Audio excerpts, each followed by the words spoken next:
Okay, so hello everybody. Lovely to be here at the Agri Careers Fair. I think the theme for our discussion is about, I suppose, not just accessibility, but what benefits can the rollout of high-speed broadband bring to rural Ireland.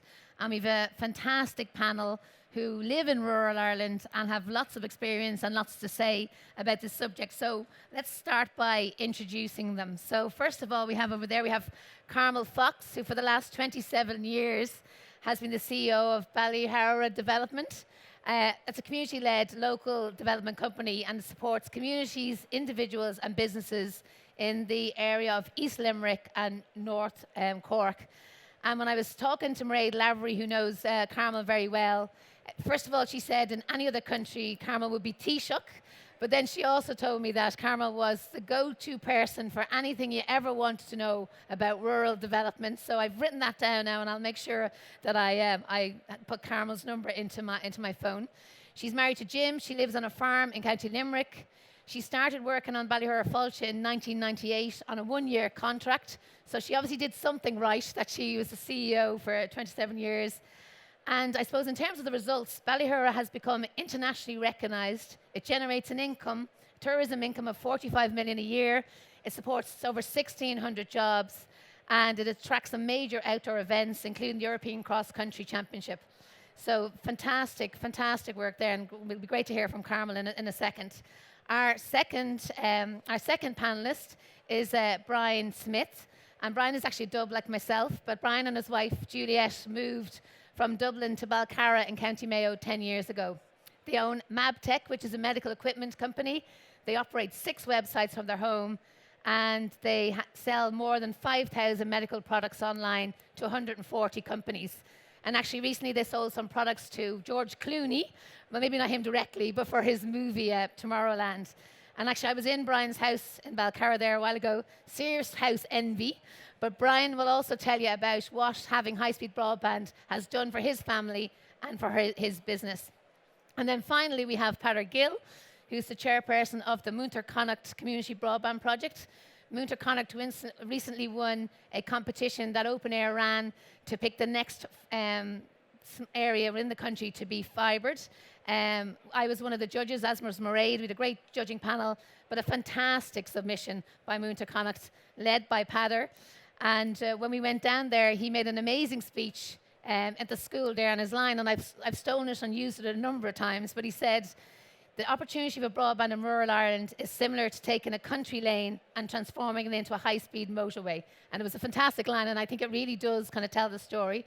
So Peadar is married to Linda. He's got 3 boys.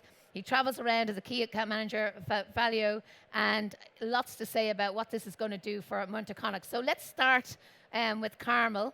And you've obviously done amazing things in rural development, and we'd love to know, how you did it, what can we learn, what can other people learn, and any insights you have into that, and anything you'd like to say about what you think broadband could do for rural Ireland. Okay, thanks very much. I suppose before I get into answering the question directly, I need to tell you about the level of broadband that I operate with.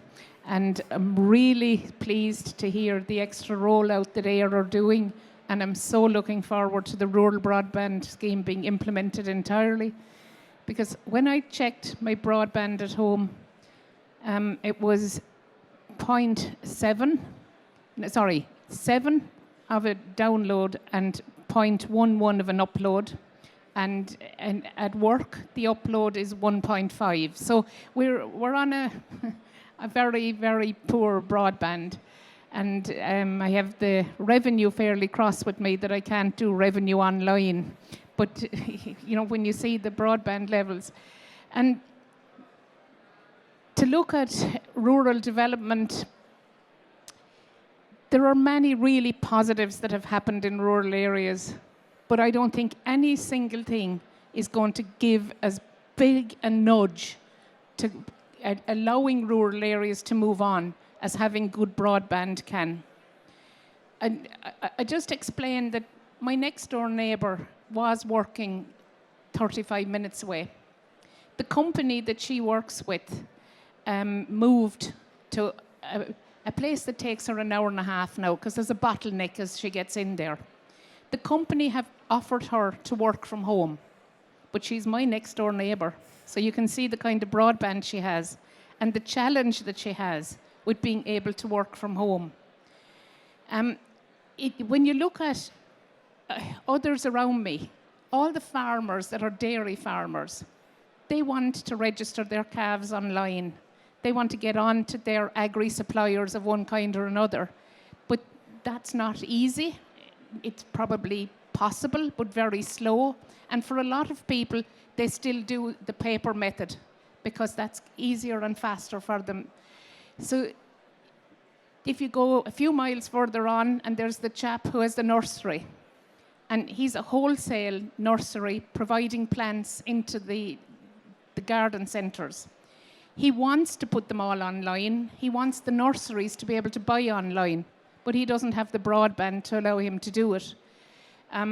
If you take the social enterprise that is providing care to people in their own home, they could be providing a whole lot of services that would be monitored through technology in addition to the supports of people calling into the homes.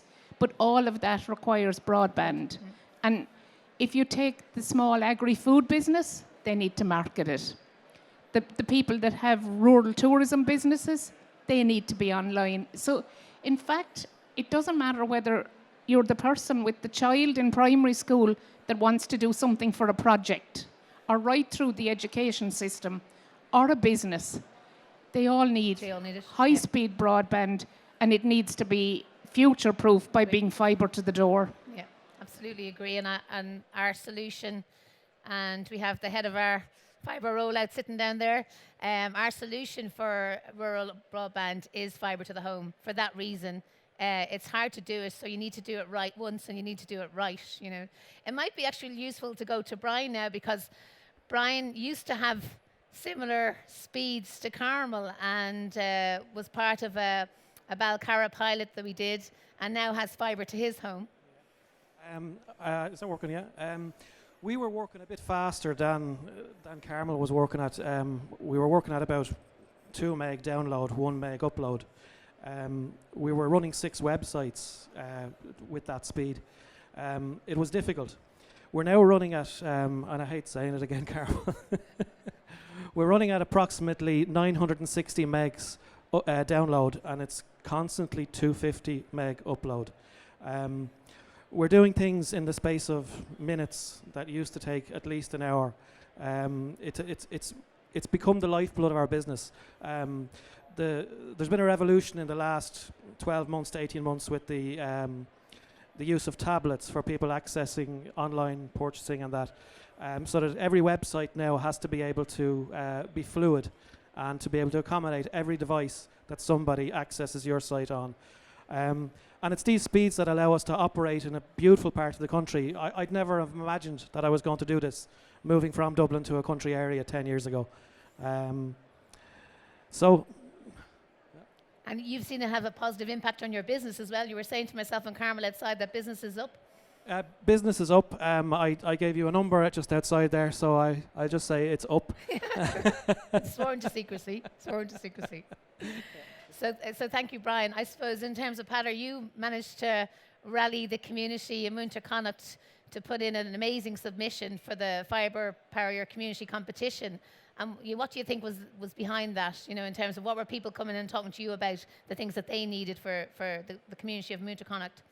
What Carmel and Brian have just said, same stories in Munter Connacht. And I've worked as home-based sales engineer for 20 odd years, and as technology has increased with CRM software, SAP, etc., you need faster and faster speeds. And one of the gentlemen, Pádraig Finnegan, is doing the same job, and it has been a topic of conversation between me and him for at least 10 years, and everybody needs it. Everybody has the same requirements. And then when the competition was launched last summer, we kind of by word of mouth says, would you fancy having a go at this? And we ended up with a community committee that really was unparalleled.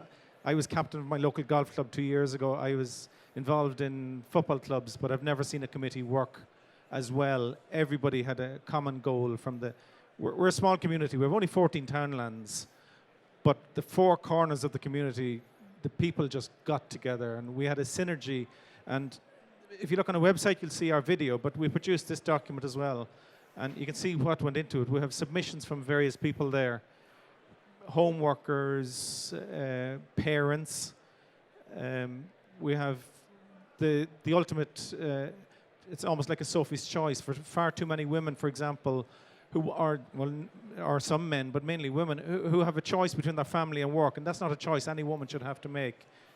High-speed broadband will allow some of our people to do both, to combine both. And you see in our video submission, Brona Gilbride, who has 3 children under 3, and her work is 2-hour commute each way. So that's 4 hours a day she can spend at home. Even if she works 8 hours, she still has 4 hours more to spend with her family. We have Marcus Hoffman, who's a lecturer, and he does distance education. So a lot of his students are abroad, and he works in big data. He needs a connection. With the ludicrous situation of him driving to Dublin to download files. And an analogy, you said you were going to use it, you haven't used it today, was we have a lecturer in, she was in Queen, she's now working in Dublin, who was sent an email to Maynooth one day, and it took 1 hour, so 48 miles for an email to get through. Her analogy was her email went at 48 miles an hour, and a quick calculation says with high-speed broadband, that email will now travel at 20,000 miles an hour. And that is the difference between fibre to the home and what we have currently. Yeah, thank you.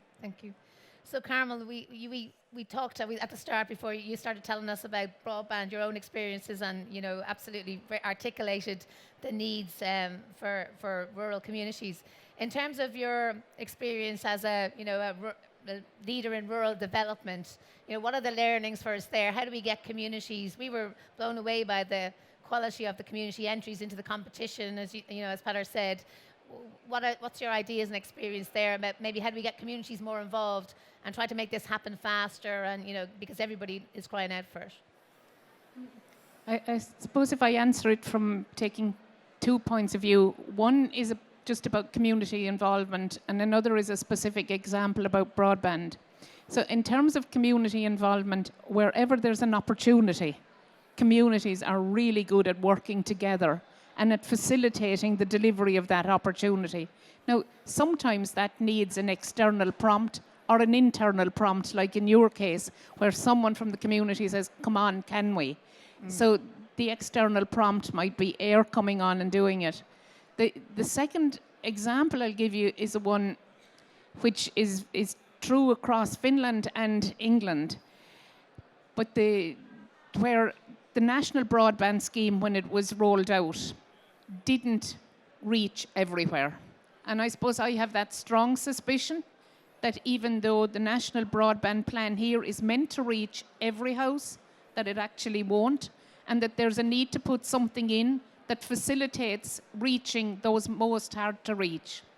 And the example of Barn in the UK is a good one, where in the community there, they came together and they did something that's very like what was done in Ireland with the group water schemes. So you have a whole bunch of people come together, they set up a not-for-profit company, and that company, in that case they set up a for-profit company, and there are shares delivered in it, but the shares are delivered to people based on the work and the services they put into the delivery of the broadband. For instance, as they brought the fibre across gardens and farms, per metre of work and access that you gave, you got so many shares. And from that, their kind of key challenge was getting the access, one access point to the broadband, and then taking it on the fibre to everybody. Got huge cooperation, and 4 years on, they're a completely sustainable small business. So they're a small social business. And while they had projected that they would pay back the shareholding to the people that were building the shares, they'd pay back the value at the end of 10 years. They're almost in a position to pay it back already. Now, that may not be the exact model that would be right for Ireland, but I think there's examples in it, so that as the rural broadband scheme is rolled out, that the engagement with rural communities to find local responses, could help to deliver faster, better, and to every door. Yeah, great. That's a great example. Brian, you mentioned, or I think Carmel mentioned farming, and I know you're not a farmer, but there were some great examples in Belcarra of how farming and agri used broadband to improve their lot, and you might talk a little bit about that. We have a neighbour. You're talking about Connor, is it? Connor, yeah. We have a neighbour, Connor Heaney. I mean, one of the things about living in the countryside, and it's the vein of every farmer's life, is when it comes to calving season. And you'd have farmers up at every hour of the morning checking their cattle to make sure, that they aren't needed out to help, So what Connor has installed now in his barn is he would have internet cameras so that he can access his barn and his stock from anywhere in the world. That particular type of technology can be developed even further with, because it's digital, you can actually home in on certain parts of the picture on that camera. So you can isolate a certain part of the barn. So you're not just watching all of the animals, you can just watch one animal at a time. So, I mean, I talk to Connor on a regular basis, and he told me this was the easiest calving season he's ever gone through. Yeah, because he's a part-time farmer, so he has a full-time job, and he was either having to get other people to go and do the checks for him before he could do it himself, or having to get up a couple of times during the night, get dressed, go out to the barn, come back in again. And he has small children as well, so just in terms of his work-life balance, and he said he was going to get some more cattle now because it had been so much easier. Yeah, not for Connor. Connor's a young man, but for the older generation of farmers, this type of technology is something that they would embrace, because it means that they're older. They don't have to get up out of bed. These are men that are in their late 60s, early 70s, and it's what's causing them to leave the career that they love early. When they wouldn't have to. Yeah, absolutely. And I suppose, Peter, a lot of our research tells us that more and more older people are going online. And you were talking to me, Carmel, about running some training and people, having a queue for it. Did you see that coming through when you in Munter-Connacht, that opportunity for absolutely, older people? and I mentioned all aspects of every part of the community contributed to our project. And in our video, there's one fantastic example of Monica O'Reilly. Monica's in her early 80s. She's an incredibly astute woman. She's very, very sharp, very intelligent. But the one thing she says in the video, on days that she can't get the paper, she wants to be able to access the deaths or the news or whatever. And to be able to do that is essential. She has a daughter in Paris, a daughter in Edinburgh, a son in Wexford, and she has all the grandchildren she'd love to connect to as well. And older people they're much more tech savvy. My own mother, who's not too far from Munter-Connacht, but she's in her 80s and she has 3 grandchildren in Australia. And Facebook, I think she's stalking the whole family on Facebook. But she's brilliant at that. And just to follow up on what Carmel was saying about the community, winning the competition didn't stop our committee. The next thing we did, we surveyed every single house in the parish. And I know if AIR were to send people down to survey every house, number 1, to find half them, and number 2, to correctly identify them. So that was work that we felt would be very beneficial in maximizing the penetration of the broadband in the community.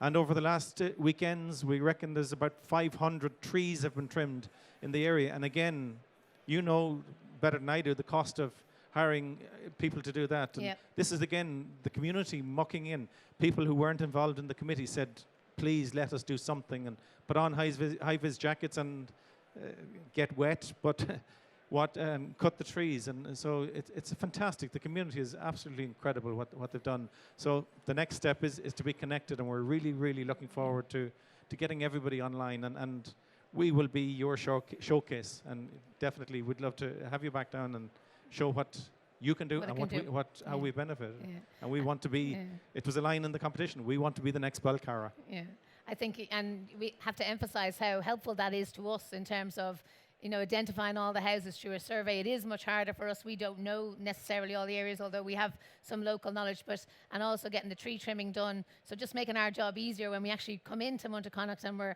stringing the fibre.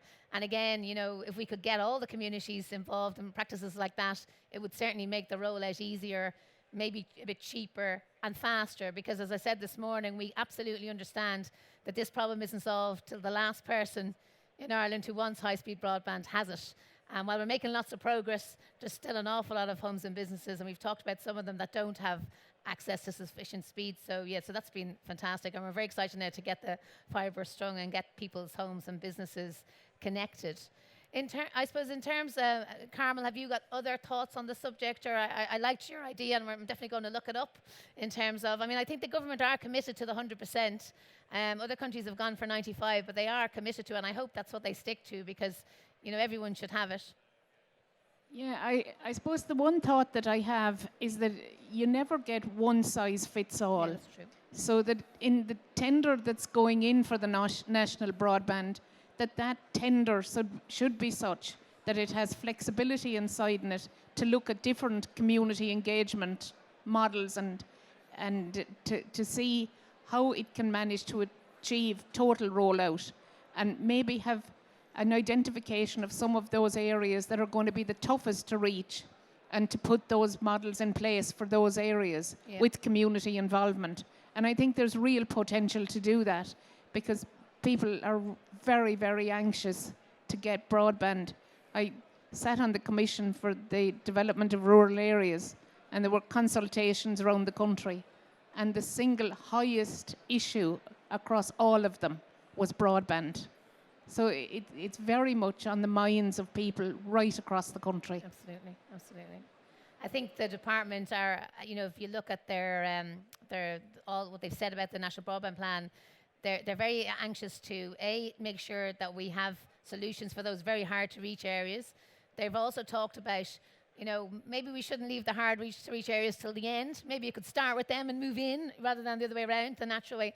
And I think the other thing in the tender is that they're going to award points for people who come up with the best ideas to drive people onto the network. So we're not just building a network that nobody uses, that we're building a network and we come up with some great ideas to facilitate people easily kind of getting on to and making, you know, and I think that's because once you get people using it, then the story spread and more people use it, and that makes it much more sustainable for everybody.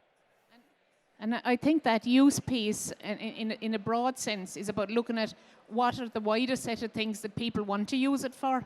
And if you're managing to target that wider set, then it's easier to target the narrower business set as well. But certainly households and families are big demand. Absolutely, yeah. Absolutely. What about you, Bram? What's next for Mabtech? What's next for Balcarrow? We've obviously got more homes and businesses to do in Balcarrow as well, which we're looking forward to doing. It was only when we got this high-speed broadband that we realised how much we needed it. Now, I don't know how we'd manage without it.